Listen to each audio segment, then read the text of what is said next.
Well, hi, everybody. Welcome to the podcast. Again, our guest today, Dr. Alan G. Robinson. He specializes in managing ideas, building high-performance organizations, creativity, innovation, quality, and lean production. If you don't know him, I hope you do, but if otherwise, a good introduction to him today. He's a co-author of 10 books, or is that now 11 with the new one, Alan, to interrupt the intro? That's how you count, but 13 is the number I would use right now. I can elaborate if you need it. 13 books. That's a number that's hard to keep updated in bios and the website. Many of those books have been translated into more than 25 languages. Alan's on the faculty of the Isenberg School of Management at the University of Massachusetts. He received his Ph.D. in applied mathematics from is it the Whiting School or the Whitting School? I'm going to interrupt Whiting again. School, yeah. At Johns Hopkins University, he has a BA and an MA in mathematics from the University of Cambridge. He served on the board of examiners for the U.S. Malcolm Baldrige National Quality Award, and he's been on the board of examiners for the Shingo Prize for Excellence in Manufacturing. So I'm going to tell you a little bit more about Alan, but first off, welcome back to the podcast. How are you? Thank you. So, like I said, Alan's a returning guest, episode 217, if you want to go back and listen to that. Back then, we talked about one of his previous books, a great book co-authored, as many of his are, with Dean Schroeder, a book called The Idea-Driven Organization. I recommend that really highly. Before that, his best-selling book, Ideas Are Free, also co-authored with Dean Schroeder, was based on a global study of more than 150 organizations in 17 countries, talking about how the best companies get large numbers of ideas from their frontline employees and the competitive advantages from that. So his new book, and we're going to spend a lot of our conversation on this, available now, co-authored again with Dean Schroeder, is called Practical Innovation in Government: How Frontline Leaders Are Transforming Public Sector Organizations. Alan was kind enough to send me a manuscript and was able to read and endorse the book. So a lot of great ideas there. And you can learn more at alanrobinson.com. So again, congratulations on the new book. And, before we kind of dive into that a little bit, I was hoping you could recap first off, like, if people don't want to listen to a whole episode about, innovation and government, there's something for everyone to learn, from your research.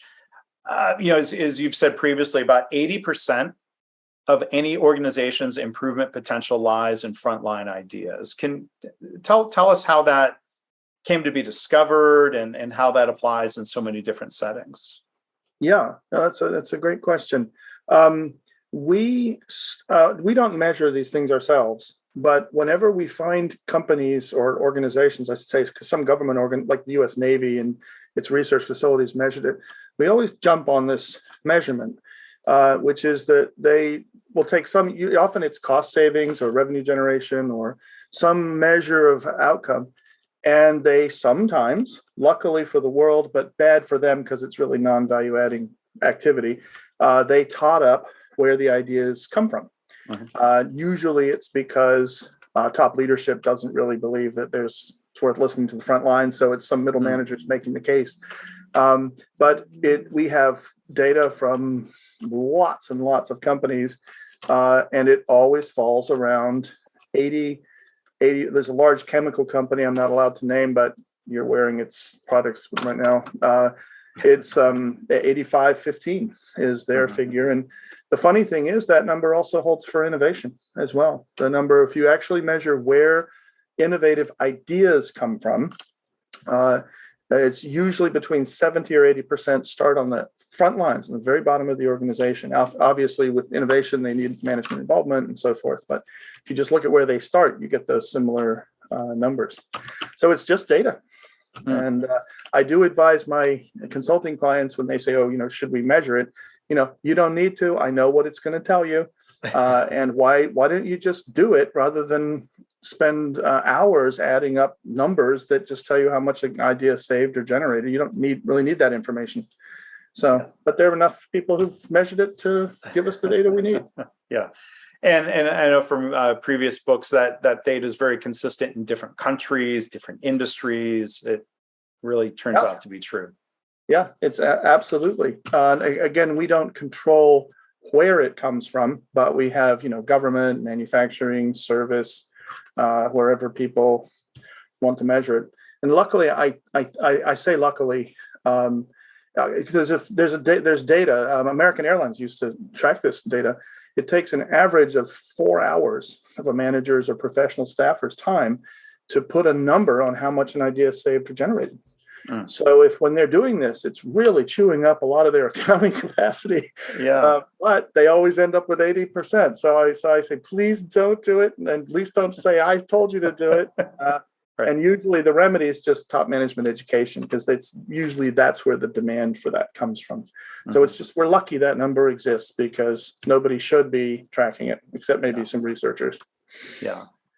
And then I wonder if there's a temptation. I mean, people like to say, well, my organization is different. I wonder, how much they say, well, okay, that might be true other places, but I don't know. I don't know if I believe it here. So that probably leads to them wanting them to add it up themselves. Yeah. So we say the 80-20 principle is carefully worded. It says that 80% of your improvement potential lies in frontline ideas. So probably the biggest current problem in this area is that people put up a suggestion box, or online suggestion box is much more popular, but and they say, oh, I've opened the channel to frontline ideas and I'm not seeing 80%. Well, you need leadership. You need, you don't just put a suggestion box on the wall. You need to train your people. Tapping frontline ideas is a long-term pact with your employees for constant training and increasing their capacity to solve problems and to notice things.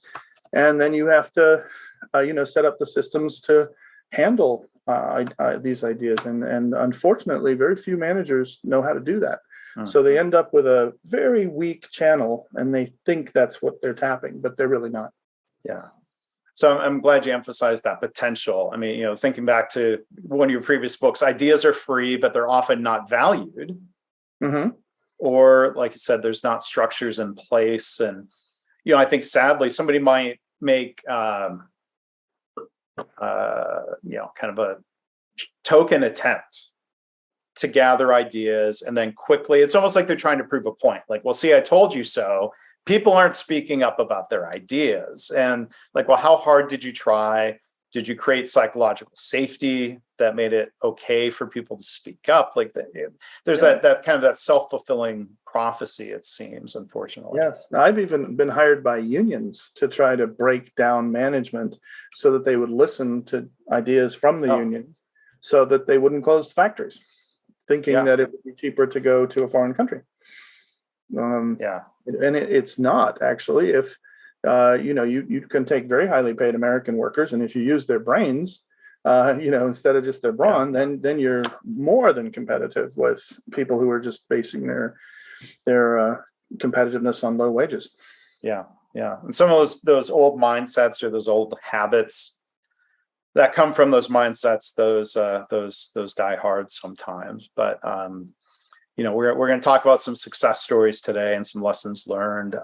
One other thing I wanted to ask you, Alan, you use the word innovation, and that's a buzzword, a sexy word. Some people might say, where I bet there's more search engine. We could go look for data on this. Search engine results, or how many people are searching Google for innovation versus searching how to do continuous improvement.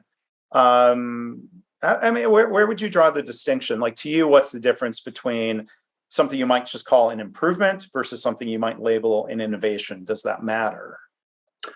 I don't draw a distinction between the two anymore. I used to, because I remember Dean. I wish I'd been there, but he interviewed the inventor of the Post-it note, who said that was one big idea and 237 small ideas, Art Fry.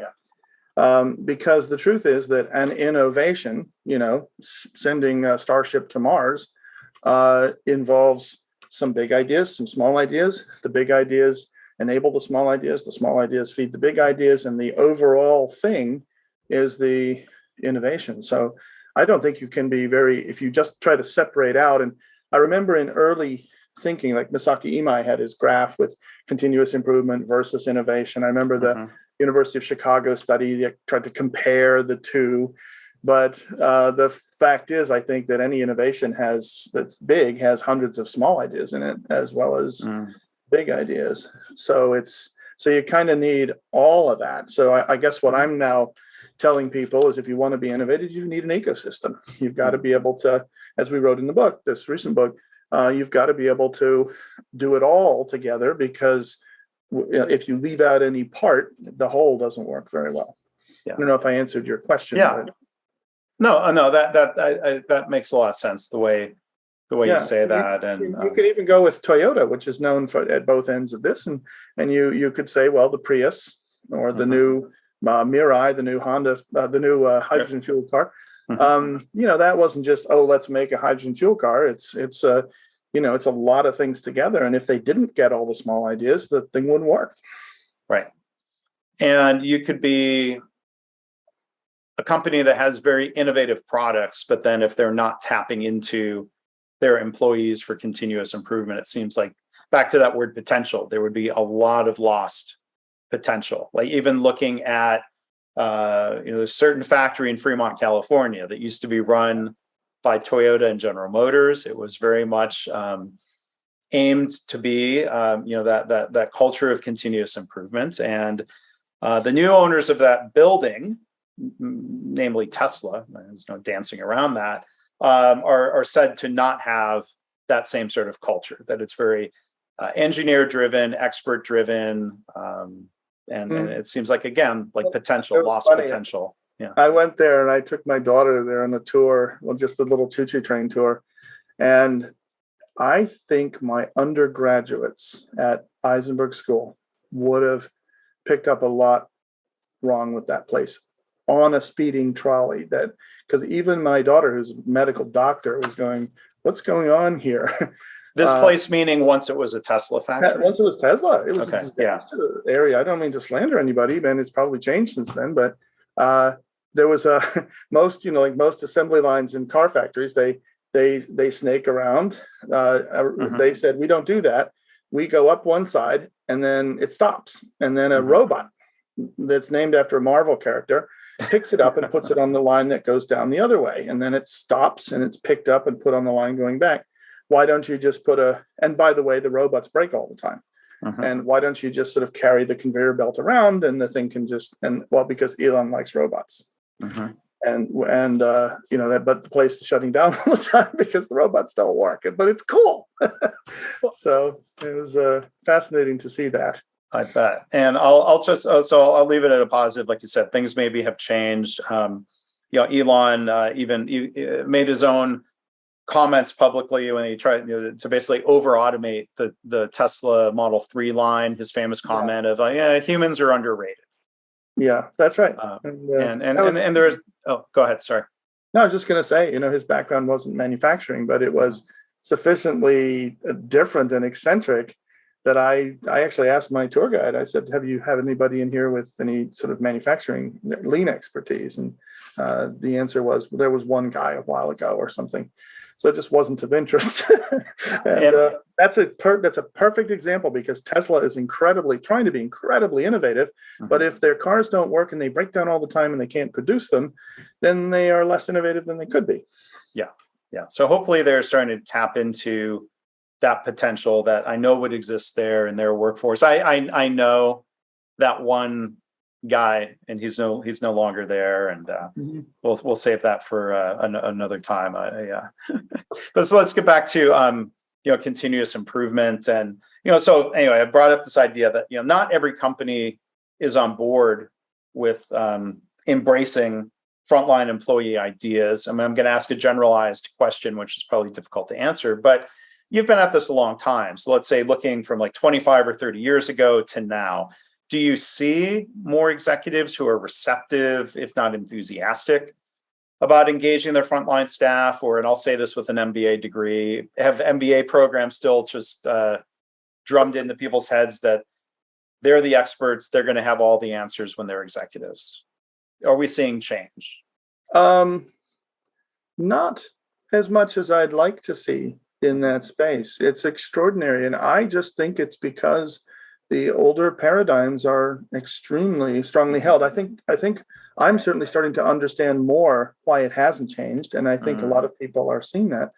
In Idea Driven Organization, we wrote a lot about this group at Stanford that studies power and how it affects people. And of course, that's what managers have, is power.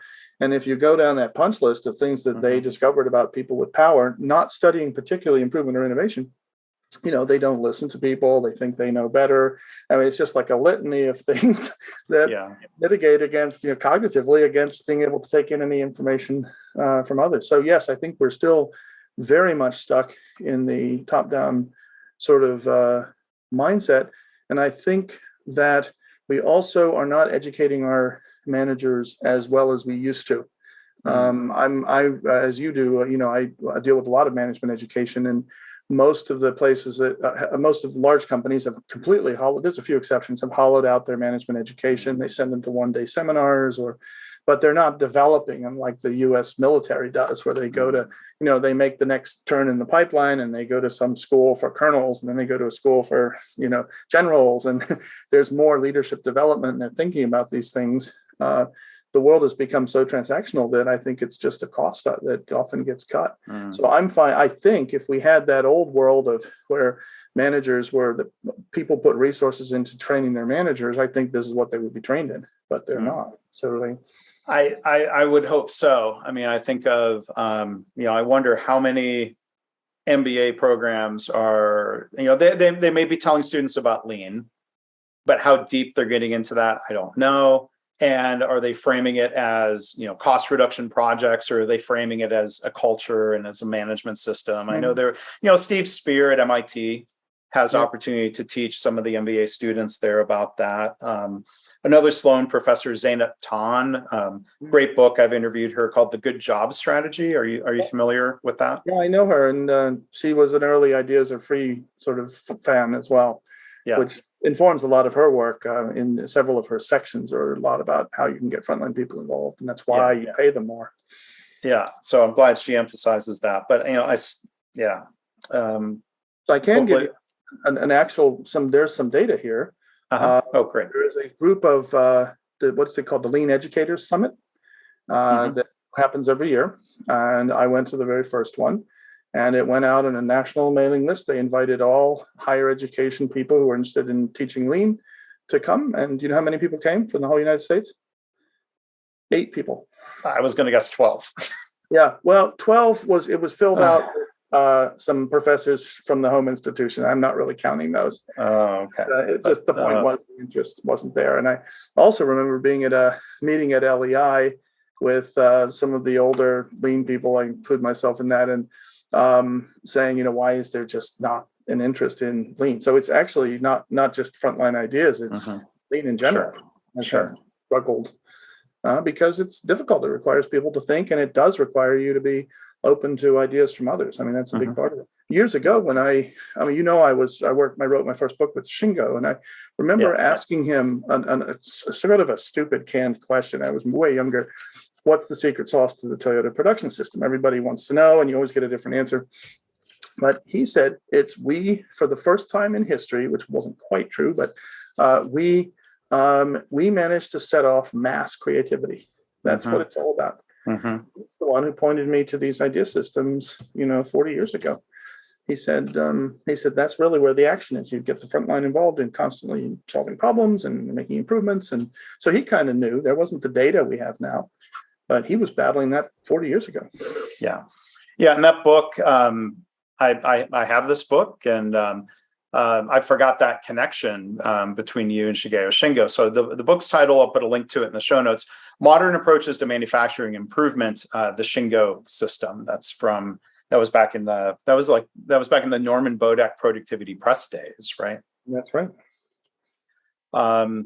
So let's talk about, and that conference, by the way, it's the Lean Educator Academic Network, something like that. The acronym for the group spells Lean. No. So one of the words it's weird when you have an embedded network. Yeah, that makes sense. But yeah, and I wasn't. I was there. I enjoyed it. I enjoyed meeting the other 8 people in the United States who were interested in Lean.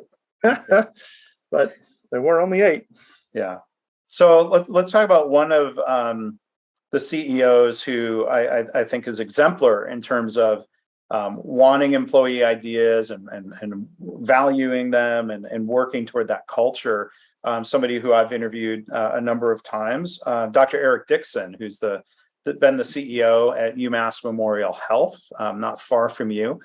I still think it's an exception rather than the norm in healthcare for him to have that belief and that passion. They recently reached a milestone that's worth mentioning of 100,000 employee ideas that were implemented. And I think they would be the first to acknowledge that, not collected, but actually implemented. Yeah. So congratulations to all of them. But I want to acknowledge or hear you tell Alan a little bit of the story of your interactions with Eric and with UMass. Well, I've known him a long time. He called me, I guess, right before Idea-Driven Organization came. No, maybe it was 10 years ago.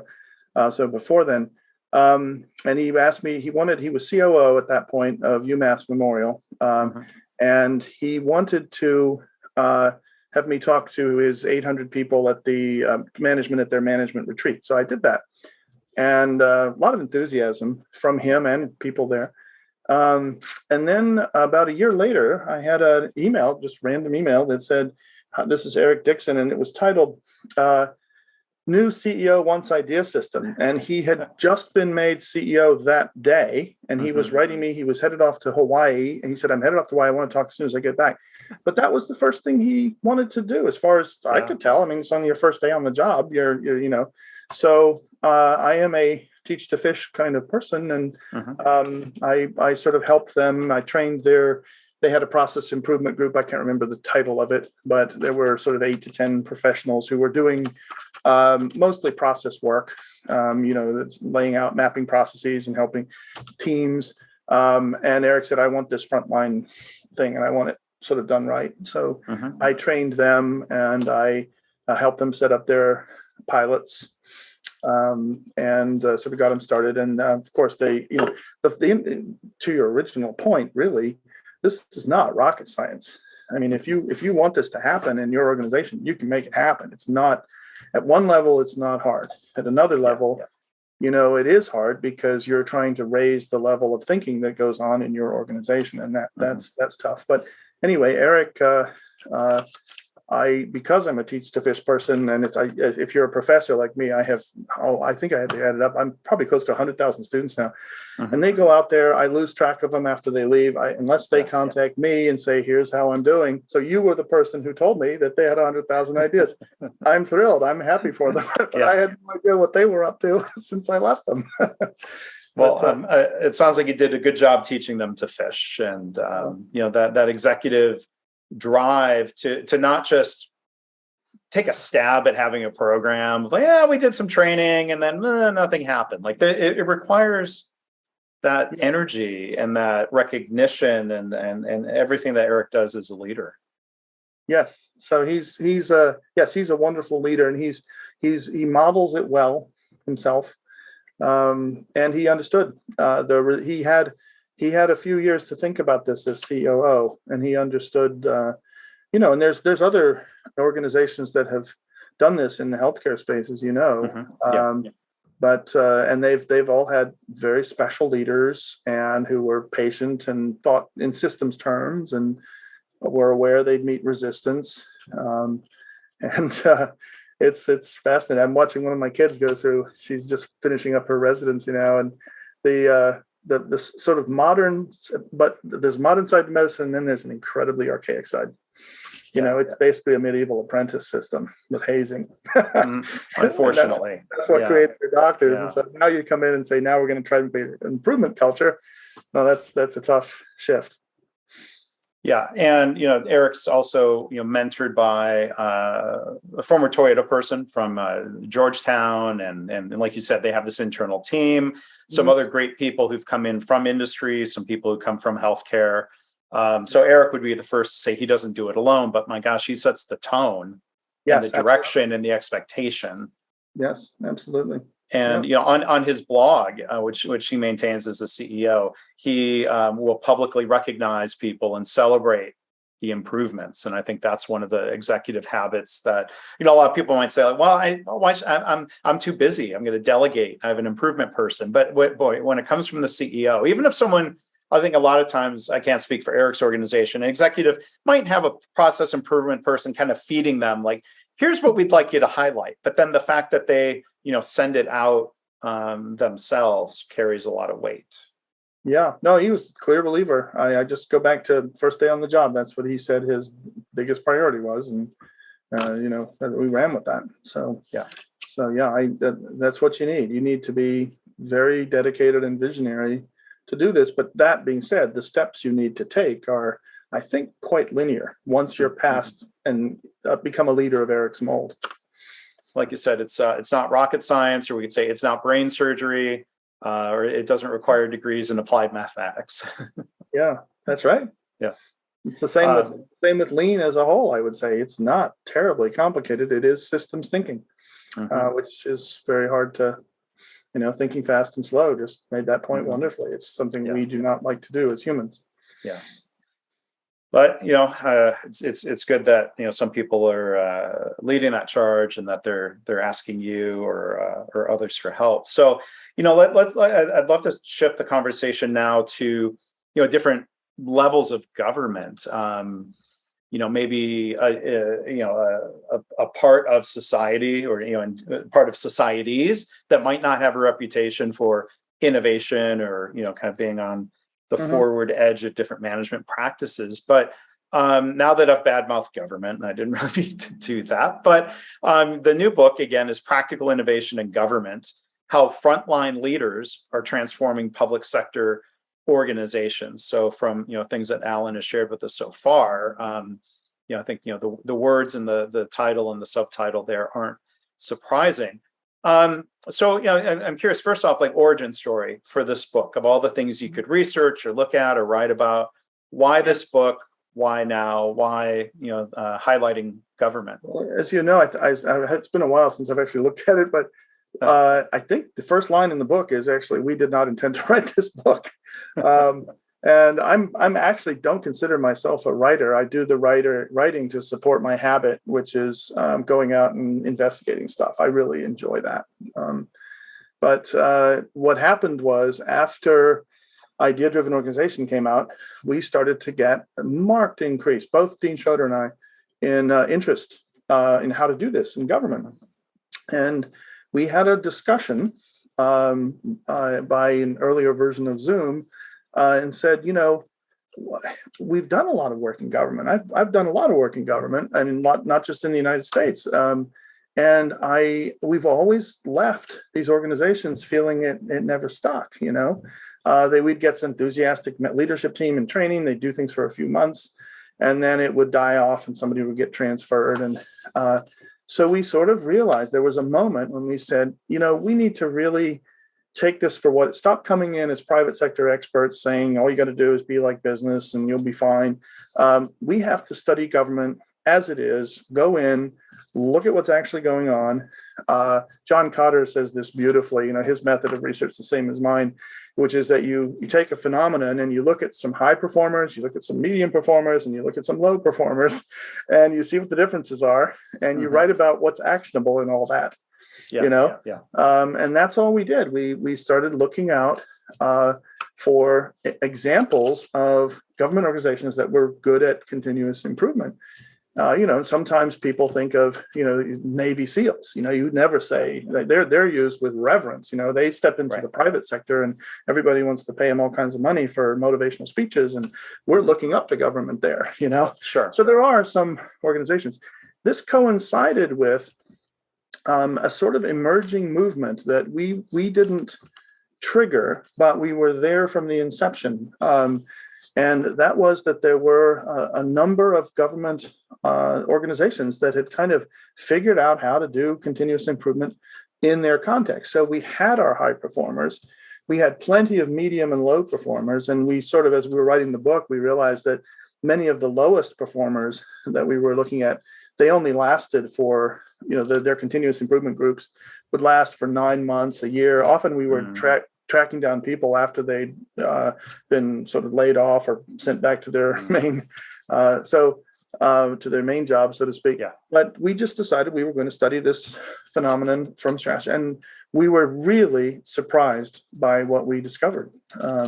It was, that what works in government is not what the private sector is telling them to do. We have had too many people coming in from, I won't name the companies, but saying, I know how to do this. And they have no idea how government works. Government managers face a whole different world. It's like, I think we were talking about healthcare earlier. This is very akin to what happened in healthcare early on. We had a lot of people coming in from the auto industry saying, here's how you should run your hospitals. We did a national survey of 900 doctors a few years ago, and they hated lean with a passion. And the comments in the comment section all sort of said, we deal with people. They have complex things. You can't crunch them into 10-minute slots and get cycle times and stuff like that. That doesn't tack time. It makes no sense in our context. And I think there was a lot of that going on in government too. And so once you actually look at, what separated the top performers from the bottom performers, it came back to what I'd been studying all along. It wasn't that we went in, look, you pointed out rightly that the title of our book mentions frontline ideas and frontline leaders, and I've been doing that for 40 years. Oddly enough, when we took a completely blank slate look at government, said, what's the difference between high performance and low performance and continuous improvement? It turned out to be involvement of frontline people. And when you do it properly in a government context, it really works. It's very powerful. Yeah. Now, I remember, and gosh, I'd have to think, let me look real quick what year it was. Do you know the name Mike George? He's real well known for Lean Six Sigma. Yep, I do. Combining, one of his books is behind me over my shoulder here. Yeah, and I interviewed him back in 2011 because he was sort of pushing and to me, any of this should be nonpartisan. Like, we're talking about government, we're not talking about politics, but he was really pushing Lean Six Sigma. Now, he was trying to get candidates running for office at, let's say, for Congress, to sign this pledge that they were going to support Lean Six Sigma. And, what made me think of that was the difference between asking political leaders versus career government employees to be focusing on improvement. Do you think trying to influence or educate elected leaders is maybe the wrong place to focus? It's a leading question. It's a great question. There is one place where I've seen politicians write it into their charter, and that was New Brunswick, where it's actually into campaign platforms that we're going to use Six Sigma. But you're right, it doesn't. So this is a fundamentally nonpartisan thing. We had in our study, we had almost 50-50 Republican administrations in cities, towns, states, and Democrats. You pick the size of government, you pick what you want government to do, and that's where our book takes over. We'll tell you how to do it, more efficiently, and how to put improvement mechanisms on top of that. But the key thing, one of the key things we found was in the high performers that had to sustain for a few years. You can't really get anything started unless it lasts for a few years. It had to survive changes in political leadership. So we first learned this in a tiny little town in Sweden called Borås.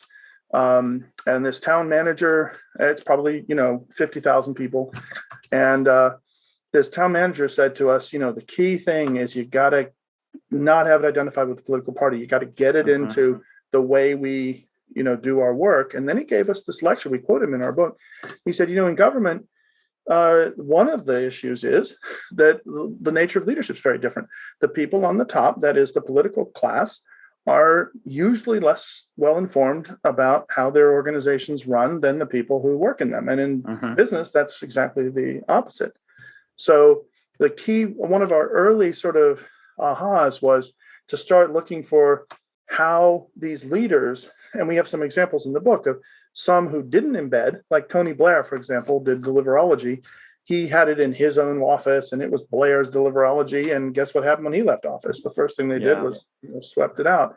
But if you sort of put it into, the Office of Management and Budget, or some other place where it becomes part of the machinery of government, and we didn't write this in the book, but that Borowes example, what they did was they embedded the continuous improvement in the machinery of government. So there was like a door with finance on it and accounting, and then continuous improvement, just along the corridor. And when the new political leadership came in, they had 3 days of orientation as to how government works. So they got oriented here's how the finances work, here's how here's how this continuous improvement work. And they just went, oh, cool. And it, on it went. But you have to sort of untag it from the partisan side, if you like, because the next person's going to change it. I think one example of that, because healthcare in Canada is public sector, the province of Saskatchewan, maybe about 10 years ago, had the party in power had this really high profile lean healthcare initiative that became controversial in many ways. There's maybe employee, if not public, resentment of bringing in. There's sensitivity to bringing in Americans. I know that from working in Canada. There was sensitivity to the large expense of flying in people from Japan. And it became a highly partisan issue. It became a campaign issue where the party out of power, looks for a wedge issue. And this really became, you'd think this would all be very obscure within the inner machinery of healthcare. But I thought it was sad that it became, partisan, and then people dig in their heels. And even if they were to say, well, you could see some good results, they won't accept it. They're just going to criticize it no matter what. And the other party, it's probably not healthier to paper over any problems and say everything here is great. Don't look behind the lean curtain, if you will. But yeah, I mean, I appreciate your point about you see leaders from both parties. Newt Gingrich was heavily aligned with Mike George in that 2011, 2012 Let's Push Lean Six Sigma campaign. Newt Gingrich, for all of his faults, where there's a long list, but he was still in love with W. Edwards Deming. In his philosophy and all. And then you have like the state of Washington. Lean has survived. I forget if they're highlighted in your book, but that survived from one Democratic governor to the replacement, which is also a Democrat. I think that's now Jay. Actually gone through three governors. Oh, better yet. Yeah. And then there are undoubtedly, I think of the city of Frisco, Texas. A lot of these city positions are probably nonpartisan, but it's a suburb. That may be quote unquote conservative leadership. They've really been embracing lean in different parts of city government there. They partner with Toyota. Sorry, I'm getting sidetracked here from asking you questions, but one of the positive examples was Frisco partnering up with Toyota to put together an amazing mass vaccination clinic, collaborating and working together with them. That would be maybe for your next research. You can go look at that. But I'm sure there are states or other areas where it's Republican or conservative government, because that's typically where the quote unquote run government like a business seems to come from, is from the Republican Party. But that question of like run it like a business, which business? I just think, from what I've seen now, and I'm still, you're actually my first podcast on this. I haven't really talked to anybody about the book other than just our brutal editor. But, I'm just sort of realizing that we never said there was just this long-standing assumption that the private sector knows best. We just need to hire all these people from all these exotic companies, and they'll come in and tell us how to do it. And actually, it's quite a different context. I mean, even people from Toyota are not used to dealing with complex missions and diverse sets of stakeholders and transparency on all their expenditure, and changes in leadership and all this stuff. And it's the reality. And if you want to, change things, you got to deal with reality. So it's, I'm thinking out loud here, but, there's countless examples of famous business leaders who go into government and get killed because they don't understand how to build coalitions and, the politics of situations. They're used to just issuing orders, which is a much simpler world. Yeah. So I remember in the Good to Great in the social sector, Jim Collins wrote that actually some of the best leaders we have are in government. They're just dealing with an order of magnitude more complex problems. So when you say, or not you, I'm not saying you, but when people say, just hire these efficiency experts from private industry, it's probably a bad move. We need to develop a discipline, and that's why we wrote this book. We need to develop a discipline of how you do this in the government setting. How do you think about it? Yeah. So where do you find the most adoption of practical innovation or idea systems or lean, like at the local or school board level, county, state, federal agencies? We found it at all levels, actually. And, one of our early examples, and we have sort of 10 or 15 pages in the book about this, was the city of Denver. And we kind of watched, Michael Hancock, the mayor there, he campaigned. He had been in city council for, I think he told us 9 years, 10 years, 11 years before he became mayor. So he'd seen a lot of the problems. He'd seen a lot of people come in and try to force change in with private sector methods. And, he campaigned on continuous improvement. That was one of his platforms. And he said in a sort of frank moment with us, he said, I think this is going to be, my biggest legacy item to the city is creating a culture across the whole city.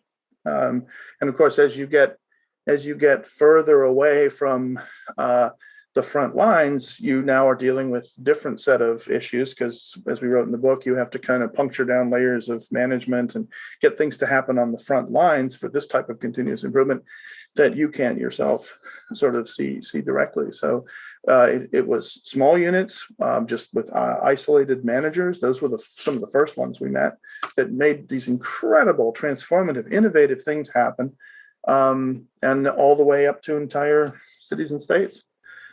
Just different styles. So the book sort of divides into two parts. What do you do if you're running an entire large city or a state? And what do you do if you're a local frontline leader or middle manager? They're just different orders of problem. They're still pulling the same levers, but just in different ways.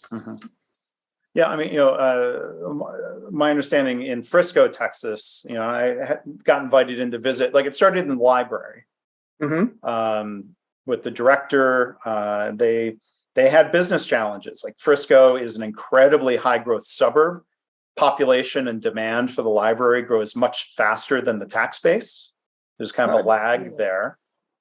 And they had this challenge of like, well, we have too many books that are out of stock or not available for people to come in. We can't buy more books. We can't build a bigger building yet. They had to improve the flow. Of like their big challenge mainly was like, from when that book gets dropped off, get it on the shelf for somebody else to check out as soon as possible, instead of assuming it's got to be days. It could happen almost immediately, like literally smaller carts. Instead of accumulating a huge batch of books to go reshelf, they used smaller carts, which were also safer ergonomically for people to push on the carpeted library. So, to what you made me think of that is that library director was certainly empowered. Like, they brought in a consultant who was a library improvement expert, like somebody who had used lean in particular. And then that caught the attention of others within government up to like at least the city manager, to then start spreading this to other directions. And the people from the library started becoming kind of internal change spread champions. That's how it happened in a number of states. We saw just one department sort of got it. It comes back. I guess Toyota uses this as a strategy, the model line approach. You kind of create one thing and then everybody can go and get inspired by that. And that's one approach to doing it. And it's not the approach that, for example, Michael Hancock took. He tried to bring everybody along. He talked about, it's a little bit of a loaded term, but he talked about the coalition of the willing, which means he sort of started with the people who he could say would really want to do this. And then he went to the, early adopters, to the early majority, all that kind of stuff. But there are different approaches you can take, but that model, that organic model line one is one you certainly see a lot. Yeah. Yeah, there's different ways of introducing and spreading this. I think of maybe at the federal level, and correct me or add to this, the EPA has had a lean program. You can find lean pages about lean on the EPA website. And my understanding is that they're using those ideas internally. Think of the military. I mean, I've seen speakers at conferences from different branches of the military. Thinking That of was, that. and the VA was another, they had it in their charter. They had a very proactive leader, and so I guess it depends on your entry point, who are you and what are you trying to hold sway over here as to sort of how you proceed to do it. And those were the things we had to kind of figure out.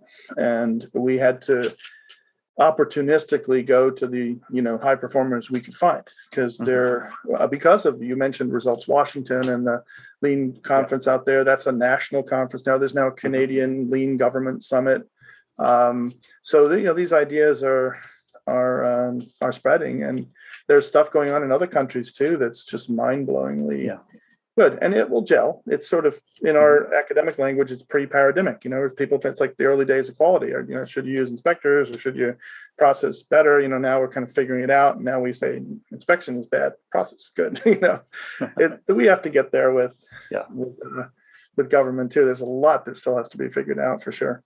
Yeah, and I'll apologize to the audience, because usually about 30% of my listeners are from outside the United States, and so I apologize for having my local bias here. But whether it's the U.S. or other countries, can you share? I know there's a lot of data, there's a lot of results that you've shared in the book. Is there a key, kind of quantitative example of the impact of practical innovation or idea systems that first comes to mind for you? Well, that's interesting. Usually, and that's a great question. It depends on, and this is the way you embed yourself into a government setting so you don't get fired with the next change of administration, is you have to be trying to fulfill the strategic goals of the leadership. And if that's your function, they will keep you around as long as you have a track record of doing that. So those strategic goals have changed for, a lot of organizations. We wrote in the book about how, in the state of Washington, the oyster industry, we have actually a series of articles about this too, but in the Puget Sound, the oyster industry was failing due to pollution. And they had they had tried and tried and tried to solve this problem. And then Results Washington was called in, and it applied some lean, and now the oyster industry is safe again. And it's a huge part of the, economy. And they had to literally track down individual septic tanks that were leaking because everything in Washington, the difficulty in Washington is it rains all the time. So everything's constantly flushed into the bay. So if I'm sitting on top of a hill right now, but if I was in Washington, my septic stuff would go into the bay, and they have dog poop and geese poop and dairy farms and all kind. They had to track it all down and figure it out. And very, very 27 state agencies and like 5 federal agencies and 4 Native American tribes, and that's a typical government problem. And they figured it out. Yes, we've had Mind Lab in Denmark has become a model for that's a policy setting institute. When we put laws into effect, we have no idea of their consequences, and they decided to have an institute that would study the impact of laws before they were made, and so they could save a lot of money on laws that could be implemented for much less expensively than people sitting in Washington would know with the information they had. So there's Highways England, which we don't even have them here. They have smart highways over there. They have their I forget the exact numbers, but their national highway system was rated for, I will invent the number, 10 million vehicles a day, and they're now at like 40 million vehicles a day on infrastructure. And they've been installing what's called smart highways. They've eliminated the shoulders to the roads. And if you break down, you pull over, and a system of cameras will immediately shut down the road behind you, and traffic will divert. And so they can use the shoulders dynamically. And time, there is no shoulder until somebody stops. And within 30 seconds, everything's flowing again. Stuff like that. They can reduce speed limits if there's bottlenecks. So they're pushing way more traffic through. And that was a classic, I would say, implementation of lean, but it had a twist in it. One of the other sort of high-level findings of our book is the private sector has a lot to learn from the public sector. There's stuff going on in the public sector in continuous improvement that the private sector is way behind on. And one of them is Highways England said, we have all these suppliers, and wouldn't it be cool if they all exchanged ideas and improvements between each other? And so we became one giant learning organization, and they figured out how to incentivize one contractor to tell another contractor of an improvement that contractor could use, because they had a system of cross payments and sharing profits and cost savings. And so all the contractors are phoning each other saying, if you paint it this way, it saves 12 hours. And they were calling their direct competitors with this stuff, and giving them improvement ideas, which would, that's not antitrust. That's something, but it's not antitrust. You're helping your competitors. So there was just a lot of, but it always depended on the context of, and this is why, business is kind of could be cynically said, it's all about money, but in government, they have so many different things they have to, sometimes people want better library books. Sometimes people want, more park areas, and sometimes people worried about the state of the roads. And, they have to just deliver and set those continuous improvement systems for what the needs are. So, well, I mean, I love how there are examples, and even just looking to the book description, they're about things like better service to the public, to citizens, constituents. The one example cited here, Denver Department of Excise and Licenses reduced wait times from 100 minutes to 7 minutes. Like, that's the kind of flow improvement that you would expect from lean. It was 100 minutes, maximum wait times of 8 hours, because these were for commercial licenses for liquor stores and security guards and stuff. So it was not driver's license, but they reduced it from average of 100 minutes, maximum of 8 hours, down to literally nothing, 7 minutes first, and then 6 months later, literally nothing. And that was despite a doubling in the volume of licenses, because the economy is booming, and they never asked for any additional personnel.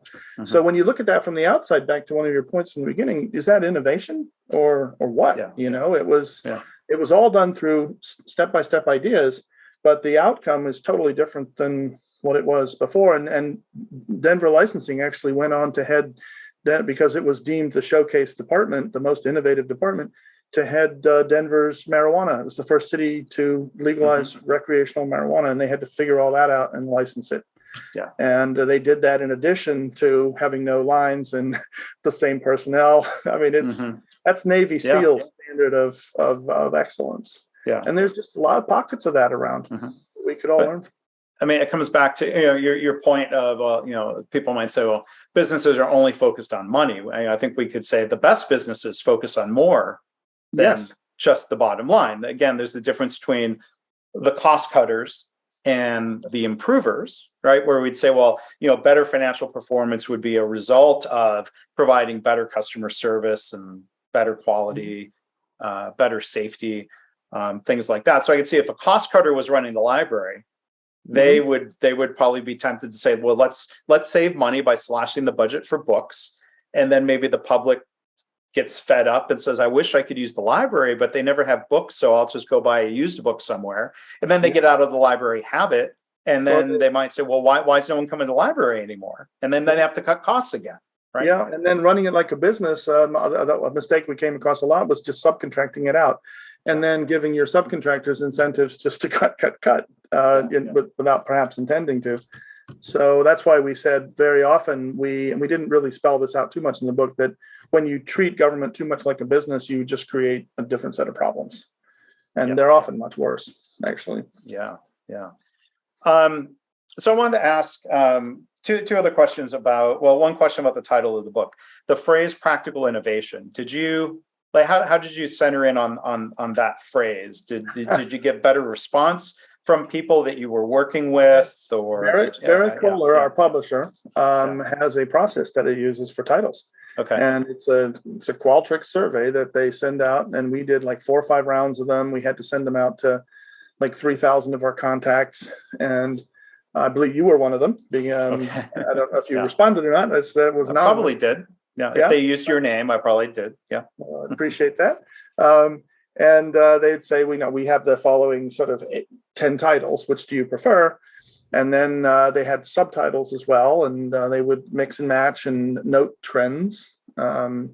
We noticed we had I forget the name of the actual title we had, but that you can slice and dice this data in beautiful ways. And one point we found there was a 70% response rate. Everybody loved this title, but there were 30% who just said no.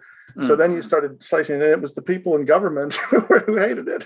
So we said, well, I think our audience, the primary audience is probably government people. So let's take that message. And I think the message of the title said, how you can be more like a business or something. That assumption took us 2 years to break. Wow. Before we were able to say, let's just look at government for what it is, as it is, and see what works and what doesn't there. Stop coming in from an outside perspective. I've been in the private sector, as you have, for decades, and I've seen some incredibly good stuff. And you have a temptation to say, "Oh, just do that in government." But Collins put his finger on that years ago when he said, people in business are used to much more top-down. People follow orders. They have much more control over resources and actions, and so you're operating in this kind of haze in government where you've got to make coalitions happen and get stakeholders involved, and that requires a lot more leadership than we have. Naturally. Real leadership instead of falling back on power and hierarchy and command and control. Yes, and if you try to do that in government, it just doesn't work. You last a few years, and then you're thrown out, and everybody says that person didn't really change much. Yeah. So it seems like one dynamic with government is budgets and budgeting cycles, and people in private sector or nonprofit healthcare. If you ask them what do you need to improve, like to me, it's always the mores, right? I need more people, I need more space, I need more money. Does practical innovation help governments get past that trap of saying, like, well, hey, there's a lot we could do, but we don't have the budget? Like finding ways to actually improve within existing budget. Yeah, it does. I think that's actually at the very heart of it, because what we found was that this kind of management-driven improvement, meaning where managers make most of the improvement calls, which is the most prevalent form in business. When people came in and tried to do that in government, it didn't work. So they went to frontline improvement, and that consists of, in the case of, say, Denver licensing, which you just brought up, hundreds and hundreds and hundreds of small ideas, which cost almost nothing to implement. And so it's this. I think we have an entire chapter on the book about why managers miss these. They're largely invisible. They're off the radar screen to anybody who's not doing the work. So to give you one example, we talked. One of the ideas we wrote out from Denver licensing was they have people have to do the criminal background checks to get licenses to be security guards and stuff, and teachers. And they had a terminal in the lobby where you could do it yourself, but it was so confusing that almost everybody would get up and approach the desk, and a licensing technician would have to come out and help them. And now nobody outside of the waiting lines or the technicians really knew about that problem. And somebody said, why don't we just write a clear set of instructions so that people can, with screenshots, people can do it themselves. And you take that idea, it saved 35 interruptions per day, 5 minutes each. You do the math, it works out to something like 780 hours a year. That when you just clean up this manual, takes 780 hours, is like 20 weeks full time for somebody. So, and then you have hundreds and hundreds and hundreds of those, but each one is deceptively small.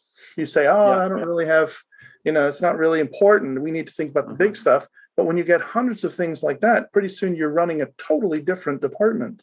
Yeah. And so there weren't any budget items. I'm trying to think, going back to Denver licensing, I can't name anything that cost them money of any kind.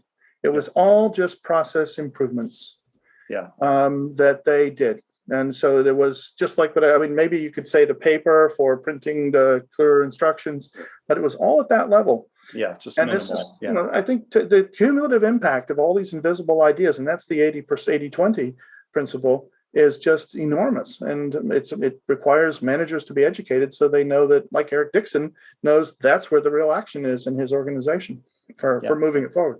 Yeah, yeah. That's a very I recognize that dynamic of people, frontline staff or leaders, kind of discounting, like, well, that idea is not worth anything. And then, but when you see hundreds or thousands of ideas, and suddenly like, okay, wow, now that's making a cumulative difference. And that's the difference between, like, I think maybe the habit of certain types of businesses that would demand ROI analysis before any idea was improved. That seems like a kiss of death for any sort of idea, program, or innovation. One of my, I don't know if you can see over my shoulder, but I use the shoebox method of research. I sort of pick a topic that I'm interested in, and I write little notes and tear stuff out and put it in. And I also do it on the computer. But one of my shoeboxes for a long time was, and I have yet to write this article, was about cost benefit analysis, which is astonishingly poor tool for what it's set up to do. And people, Amartya Sen, probably the most famous living economist, wrote an article, Why Cost Benefit Analysis is Stupid. That's the title. I'm going to look that up. And I remember I worked a lot in England, and it's just kind of a joke, but I remember the head of a large insurance company that I was working for. He was asking for ROI on all the ideas, and people were saying, it's just creating a lot of work for us. So I had to go into this man, and he actually said, I have a first in physics from Cambridge. And I always been told, I went to London Business School, always been told that, you manage businesses by the numbers. You got to help me out with this. And I was feeling frivolous. I have a tendency to be inappropriate when I deal with pompous people. I said, I can give you the half-hour explanation or the 30-second explanation. And he said, well, okay, I'll try the 30-second explanation. And I said, cost-benefit analysis was invented by the French. And he kind of went forward. He had a worsted suit on and everything.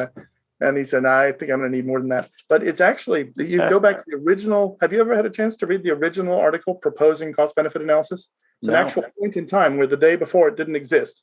Wow. And it was written by a French industrial engineer. And when he sort of says, here's what you should do, but watch out for the following things. This technique is only useful for the simplest of decisions where you only have one or two variables. Don't try to do it after that. It's all hand waving. My worry is that because it's the first quantitative technique, this was in 1841 before the Civil War. Wow. My worry is because it reduces it to one number, managers will take this too seriously. Then I have some studies somewhere in here. I'm dying to write this article when I get time, but I have another one I'm even more excited about. But there was another article on cost-benefit analysis that came out that said it's wrong. What is it? How does it work? 80%. No, the average cost-benefit analysis is off by 80%. Sure. And it's frequently off by more than 100%, meaning that was they did some studies of how, because it's meant to predict something, is what it's meant to tell you is, you change something, this is how your bottom line is going to change. So you can actually test it if you have enough time and energy. So it's off plus or minus 80%. And if I propose that to you now, you'd say, I don't have time for a tool like that. That's ridiculous. But we use it. And then it's frequently off by more than 100%, meaning that it's telling you to do something you shouldn't, or telling you not to do something you should. That's just crazy. And there's so many cases where, I mean, at some point in my career, I think I came up with this notion that, well, if an executive wants to do something and there's not a good cost benefit analysis, they'll call it a strategic initiative. Yes. Or how many times are people just saying, give me the cost benefit analysis that proves this is a good idea? Like, that sounds like a waste of time. To your point, that is exactly how I break leaders out of the cost benefit. I say, this isn't really, let's not measure. What are your strategic goals here? If you were running a top restaurant in a big city, would you be saying we want cost savings ideas and an ROI on every? No, you understand that if it is a strategic initiative, if you have great service and great culture and good food, the money will take care of itself. So you look at the drivers. And so you're absolutely right. That's the flip. And so I often find myself, I'm working in some very financially driven organizations right now. And I just kind of say, well, what's your strategy? And they say, oh, well, we're going to go, buy this land in Florida. And okay, well, let's do that well, and then the money will follow. But if you're questioning people about the dollars all the way along, it's a recipe for, it's actually, completely valueless. I very much look forward to you writing that article. So please let me know when that article's out. As we wrap up here, just a couple maybe final questions. So I think we've known and we've seen from experience and reports and research or what have you that people in any country can do continuous improvement. That it's about the leadership and the organizational culture. We know the French can do it. We know people in any country can do it. But we also know not every company in Japan is a Toyota culture. Oh yeah, there's not appallingly bad Japanese companies. Yeah, so there's always that danger in generalizing. But now back to when it comes to government, did you find, like, if people would expect Japanese government to embrace some of these ideas, do you have any evidence of that or any examples of government in Japan? No, government is notoriously inefficient in Japan. But I did work for the Singaporean government for a number of years. They have a lot of stuff right. I mean, that country, and I hate to say this as an American, is probably 15 years ahead of where we are. You step into the future, and it's all little stuff, but it's a driven leadership. And I remember reading I'm not being political at all, but I remember working in Singapore. I read an article, and it said, was it Lee Kuan Yew, who just died, their leader, said he was worried because Singapore's growth rate was now 15% GDP, 15% growth per year. And unless we hired more of the best and the brightest from the world and lured them to Singapore, we weren't going to be able to sustain that growth rate. I get back to the United States, and the headline was exactly how we got to keep these, people out. And I work in a university, and we actually spend U.S. taxpayer money educating the world, and then we put them out right after they got their computer science degree. Right. So it's instead of starting a company here, for example. Yeah, it's just a completely different philosophy. So Singapore is a continuously improving, innovative. Their government, it just values this stuff. And as we said throughout, actually, this is not rocket science. They've done a good job. Japan, I've spent a lot of time there. My brother worked there for 12 years, and my dad was a professor at Tokyo University. The Japanese government has, as far as I'm aware, not embraced these. And this is a fairly recent, maybe I should reiterate, this is a fairly recent movement worldwide. I mean, it's probably 6 or 7 or 8 years old. But what's changed is people have discovered what really works. And so that part I see expanding rather quickly. It will, for improvement in oriented leadership. Yeah. In Singapore, like, for example, the airport, which that's got to be public sector, is world renowned as being the best airport, best managed organization. Absolutely. Yeah. I mean, they do all kinds of things that are, just stunning. They recycle all their water. Malaysia tried to cut them off from water. There's always been a sort of, Singapore broke away from Malaysia as independent. And they had a contract on their water, and the previous prime minister of Malaysia said, because Singapore has no natural source of water, when it expired in 2015, I think it was, this is the story, they were going to quadruple the price of water, which would have wrecked Singapore because it all came over the Johor Straits in a pipe.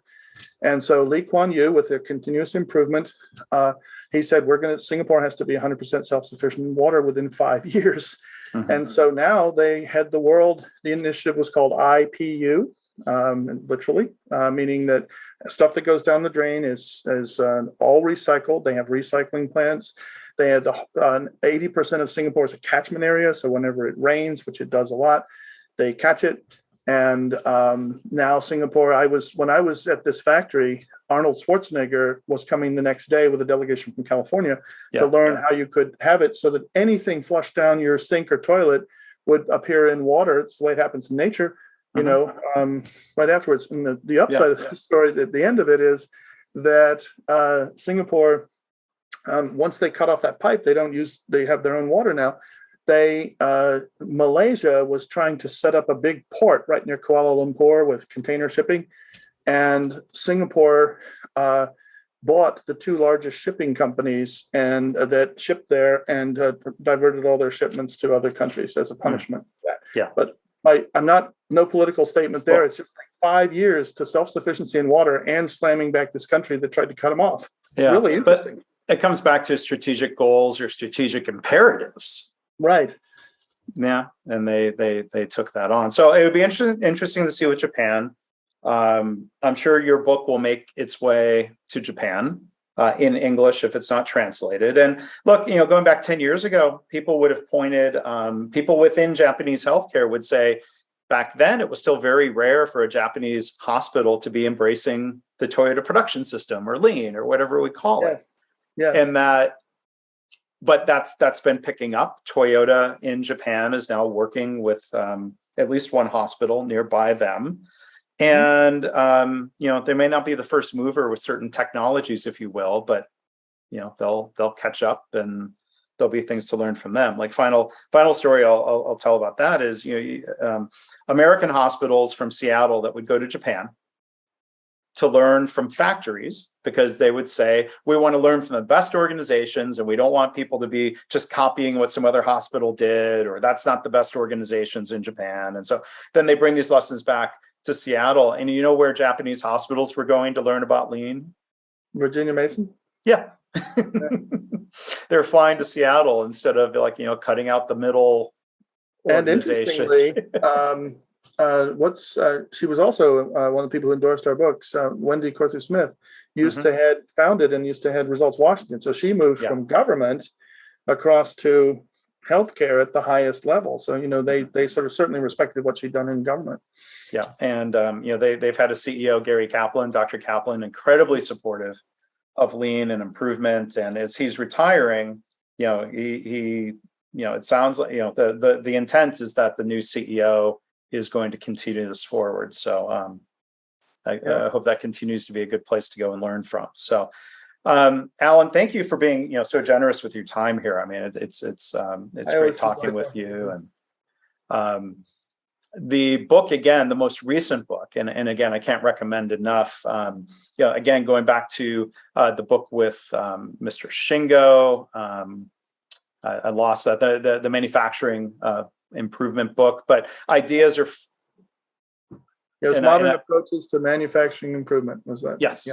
Yes. Thank you for that. Ideas are free. The idea-driven organization, more recent and really impactful books for me. And then again, the new book, Practical Innovation in Government, How Frontline Leaders Are Transforming Public Sector Organizations. So as you're listening to the podcast, it's available now. You can go learn more at alanrobinson.com. You can find the book anywhere you would find books online, I suppose. So Alan, thank you again, and congratulations to you and Dean on the launch of the book. And I'll look forward to talking to you again someday. Thank you. I enjoyed talking with you.